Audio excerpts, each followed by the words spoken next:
Hi, I'm Corey Driver, and this is Moving Forward.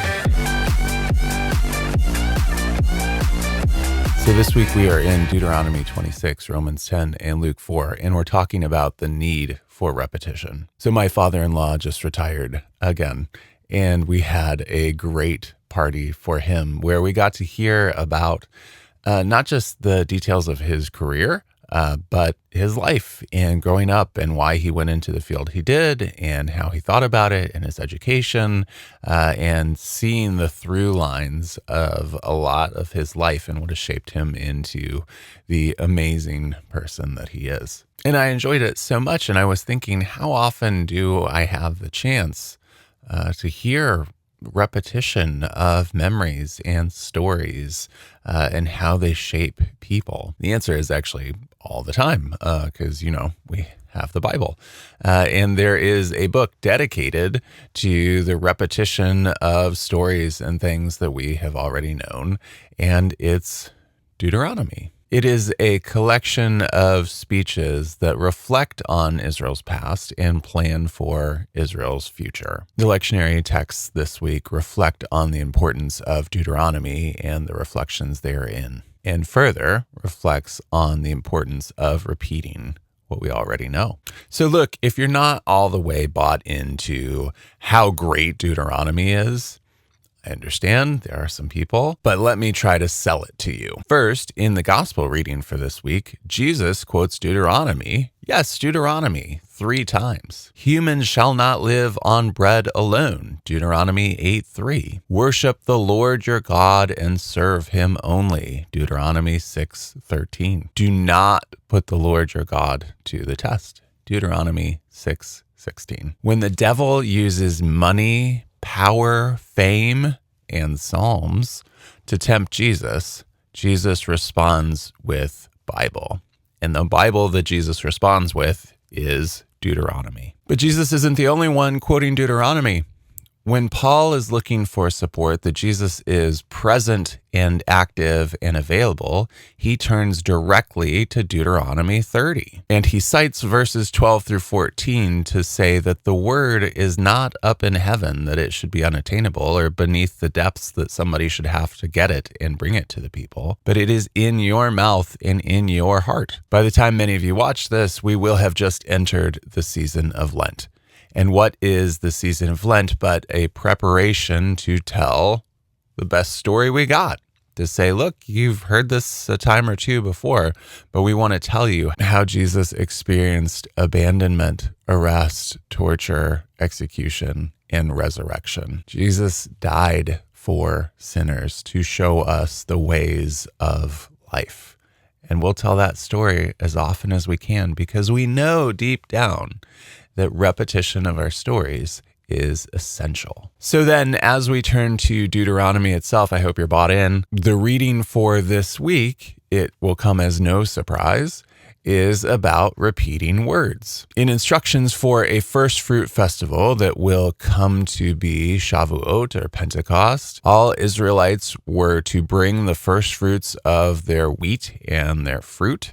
The barley would have been offered just month and change before, to the sacrificial center. And while there, they are to recite some words. And the words are the salvation history of God. The salvation history begins with remembering a time of being an ethnic minority and immigrant. My father was a wandering Aramaean. Or if you like, though, there's somewhat less support for this. An Aramaean abused my father. Either way, whether it has Abraham in mind or Jacob suffering at the hands of Laban, this is a minority tale. So Avram would be coming to Canaan as somebody who needs to learn the language and who gets taken in good ways and bad ways by locals. If Jacob, he has returned to a place of his ancestors' birth where he speaks differently. Laban and Jacob are going to call a mountain different names, reflecting their different linguistic preferences. There is this experience of being somebody who doesn't speak the language and who is new and who is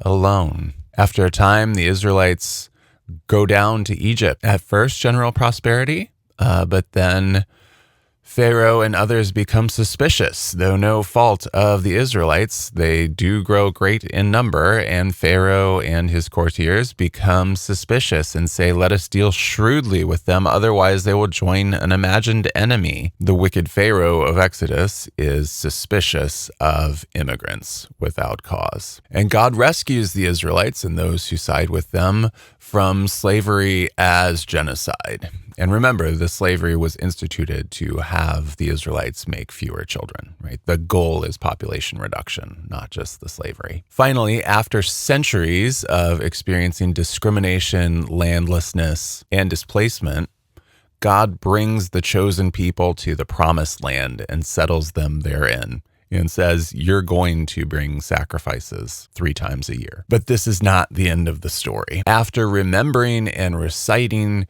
the ways that God had saved the Israelites and those with them from discrimination and the trials of landlessness and displacement, they were to share the first fruits that they brought to the sacrificial center in Jerusalem with 2 specific named people. The first was with the Levites, who were prohibited from inheriting large land tracts, though they could have some land just outside of their set-aside cities, and from the foreigners who lived among them. That's Deuteronomy 26:11. The whole point of rehearsing the experience of landlessness and living as a minority was to remind the people of what it is like to not have land, so that they would share the produce of their land with foreigners and with the Levites among them, who, because of the system set up, do not have access to the same type of land wealth. The repetition reminds the Israelites of the needs to provide